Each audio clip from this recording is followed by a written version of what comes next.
Even though osimertinib is better in the brain than some of the other inhibitors that we currently have, it's not a perfect CNS drug. I mean, it is sometimes used for the purposes, commercial purposes, called a CNS penetrant EGFR TKI, and sure, but that's a relative term. It's not an absolute term. People are still progressing in the brain on osimertinib sooner than they're progressing in the body. So I think opening up that avenue, is it just a dose of osimertinib, or are there going to be better drugs at getting into the brain of controlling EGFR mutant disease, is what the future will hold.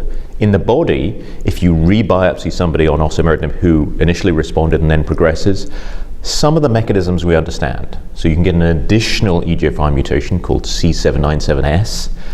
There was a little bit of excitement. Could you add in alatinib or gefitinib? That works in a petri dish. It doesn't actually work in a person.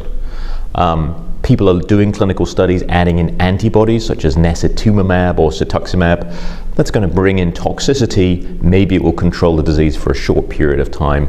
I think people are really hoping to get something that will work in C797S, a specific drug developed for that. We don't have it yet.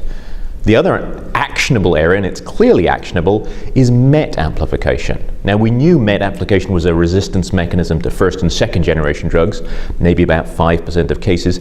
That could be as much as 20 to 30% of cases on osimertinib, because you've suppressed T790M as a mechanism of resistance, so MET is still on the list of usual suspects. It just becomes more prominent here.